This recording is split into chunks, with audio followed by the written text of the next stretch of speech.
Welcome to the Mindful Return podcast. I'm Kelly Tuttle, a retired neurology nurse practitioner and brain injury survivor. Together, we'll explore practical tools and real stories to help you rebuild focus, confidence, and a meaningful life after a brain injury. Hello, and welcome to the Mindful Return. Kelly Tuttle, your host, and I'm glad you have joined me. Today, we're going to talk about learning after a brain injury. So before my car crash and my concussion, I used to be a really quick learner. And I used to love reading. I would read for hours and hours. And when I wanted to learn something, I looked to books. So that changed after my brain injury. And I had difficulty with remembering things that I would read. I went from being able to read for hours down to just being able to read for 5 or 10 minutes before I started forgetting what I was reading or getting dizziness or headaches or feeling really, really tired. So a dramatic change to what I was used to. And you might feel the same. So what I'm going to talk about in this episode is how after a brain injury, your reading processes can be knocked offline. And researchers believe after a brain injury, your memory is still intact. Your ability to learn is still intact, but your brain may not be able to organize or process the information or even retrieve it where it has filed it after you've learned it.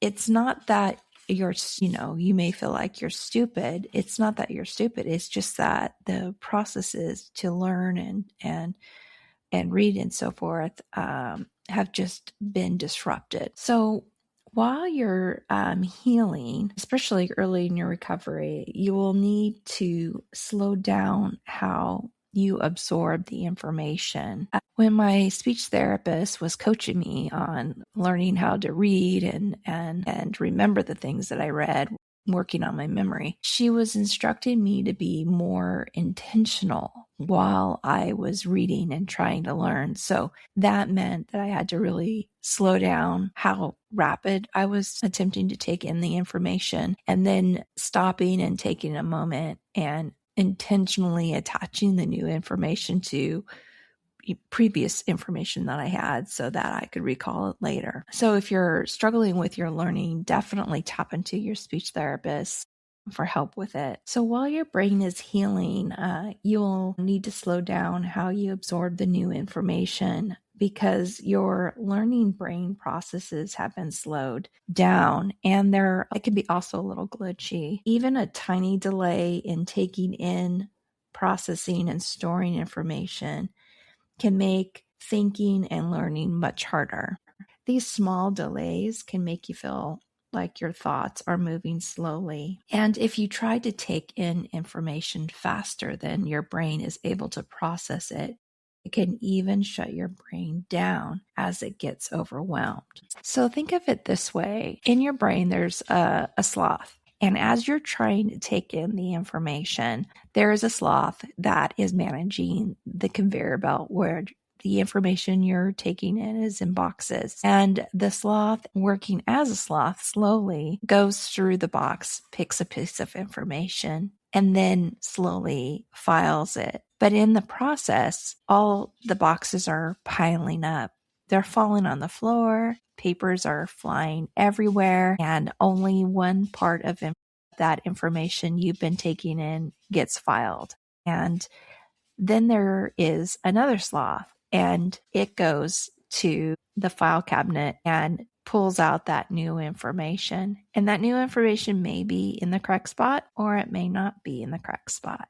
But once it does grab it, then the sloth brings it to the front of your brain so that you can retrieve and review that information that you've just learned. And this is a very slow process, and it can be quite excruciating when you're in the middle of a conversation or trying to answer someone's question. But it is the way your brain is working right now as it's healing. So basically, your brain is in sloth mode right now, and you just need to slow down and be intentional about how you take in new information. So researchers have found that traumatic brain injury patients generally are able to learn new material, but the way they learn it might change. The other thing to remember is that your brain is also short on fuel and gas, and your brain is in the process of healing. And for it to heal, that takes more energy. Your brain also has lost a large number of mitochondria, the powerhouses of your brain cells. And less powerhouses means less energy for your brain.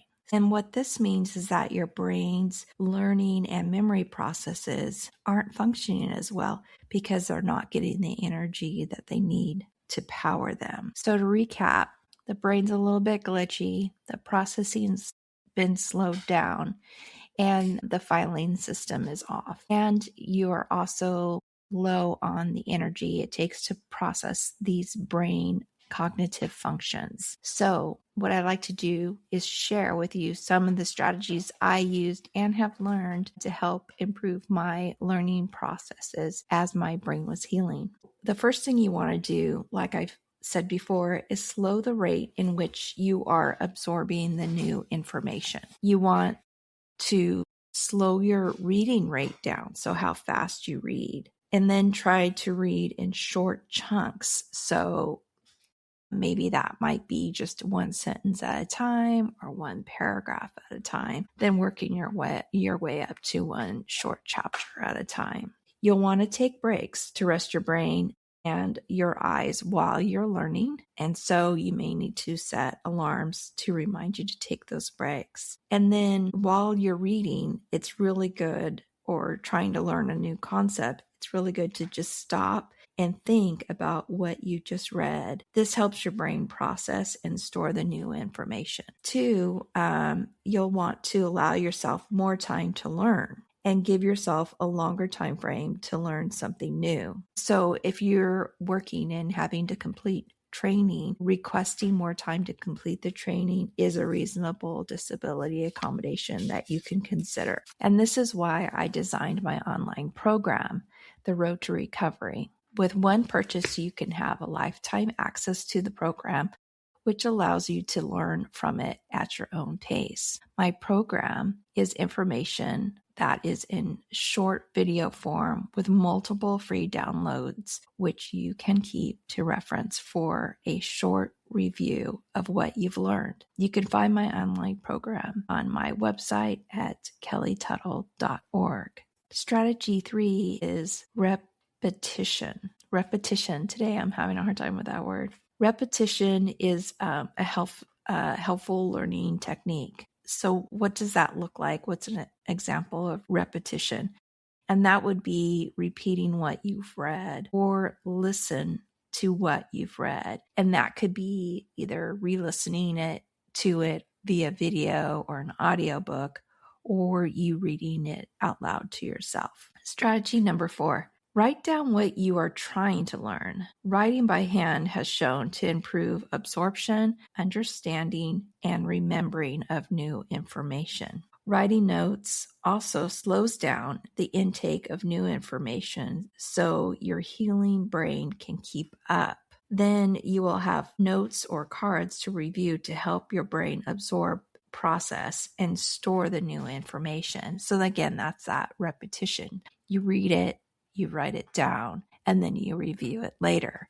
And I'm sure a lot of you used this technique while you were in school and haven't had to need it after you graduated or started working.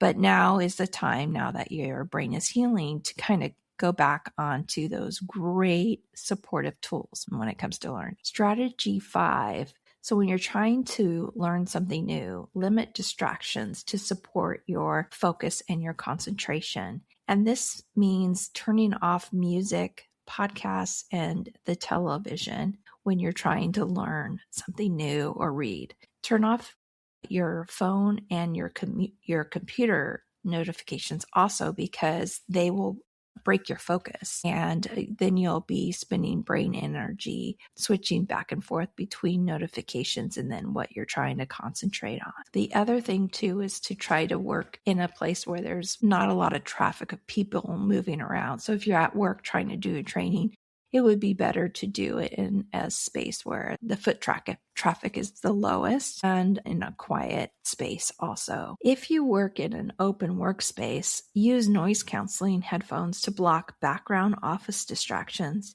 to help with your learning focus. You'll want to do this because if you rely on your brain to block out and filter out normal office noises, this is going to burn up your brain's energy trying to power that filter, which means less energy to power your brain's learning and memory processes. Increased fatigue can worsen brain injury symptoms like headaches, dizziness, and emotional irritability and outbursts. So try to use external tools to block out all those environmental intrusive noises and distractions to support your brain's focus and concentration while you're trying to learn something new. Strategy 8. So healing brains are easily distracted. So you want to support your learning by blocking visual distractions also. So some of the things that I did when I was working in an open workspace was I would move plants or furniture to block open views of the office space and of coworkers moving.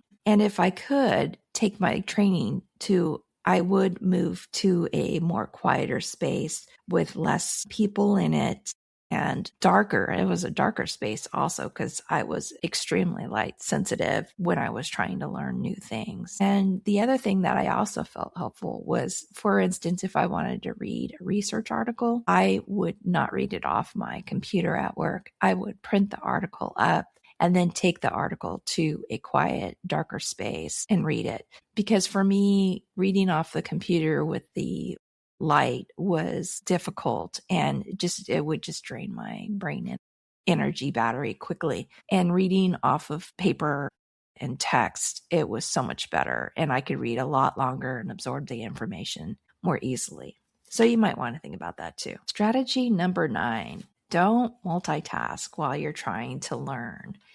And I kind of addressed this with the listening to music or the podcast, but to really just set aside amount of time for you where you tell yourself you're just going to focus on your reading or your learning.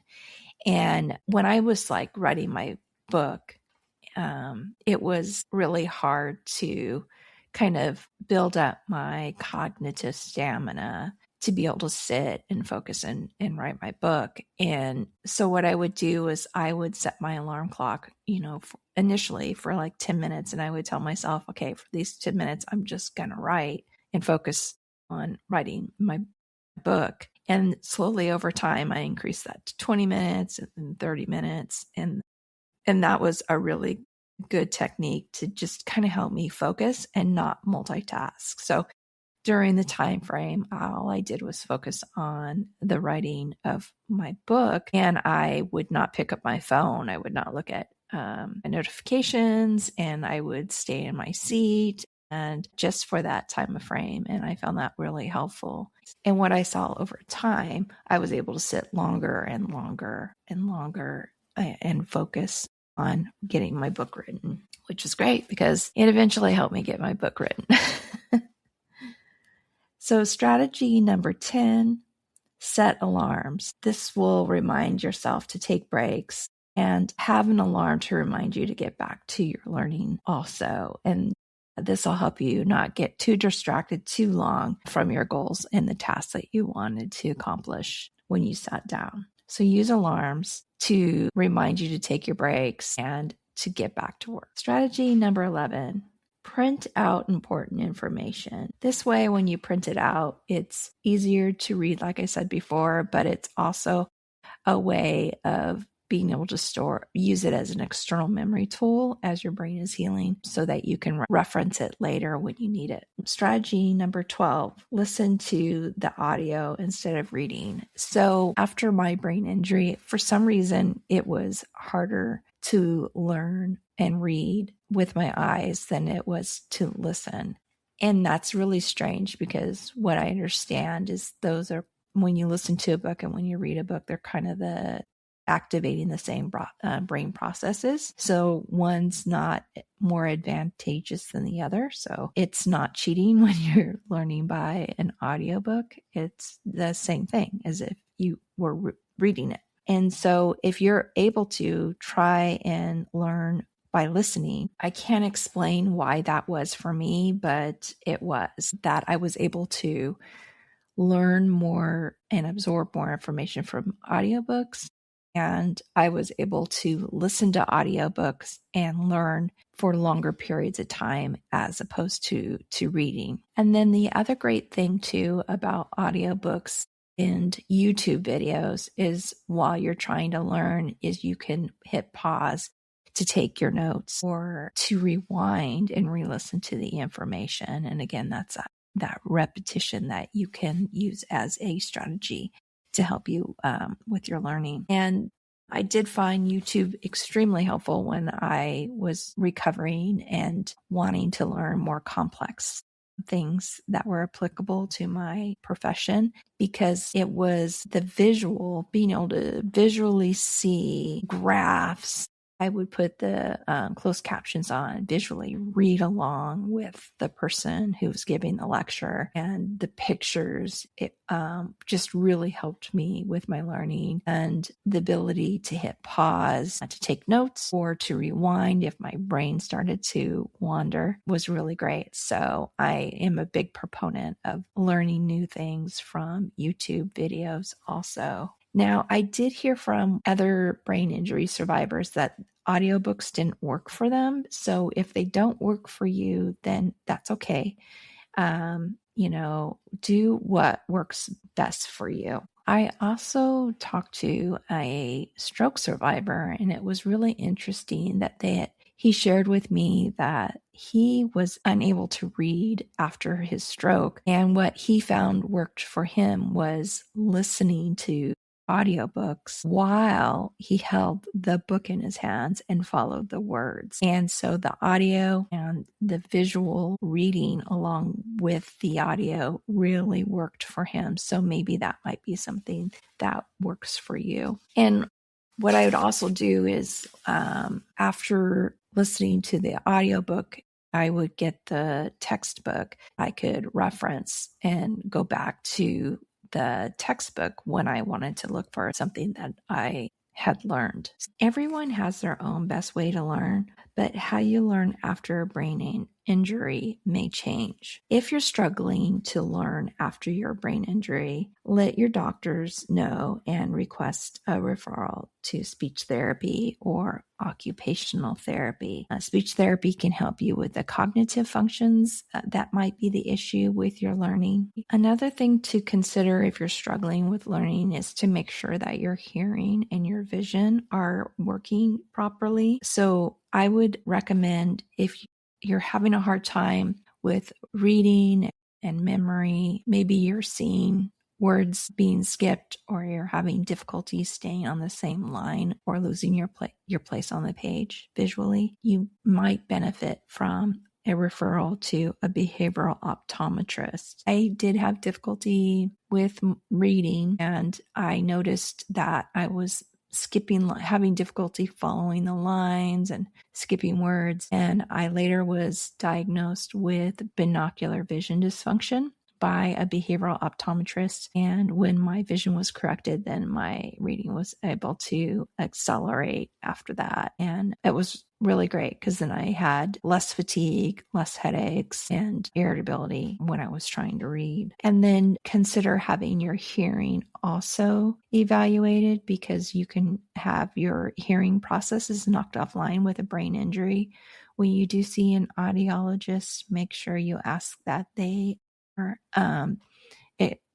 have experience treating traumatic brain injury survivors with hearing issues, so that you're seeing the right person. Not all audiologists are experienced with the unique changes that can happen after a brain injury. So you want to find one that is passionate about brain injury survivors and helping them figure out if their hearing processes are working well or not. So I just want you to remember today that you're not stupid, and you should be gentle with yourself. As time passes and you support your brain's learning, it will build lost connections and improve its learning process. So take care, get better, get stronger. You've been listening to the Mindful Return podcast with me, Kelly Tuttle. Subscribe wherever you listen and head to kellytuttle.org for brain injury recovery tools, free resources, and inspiration to help you return to work with confidence and hope.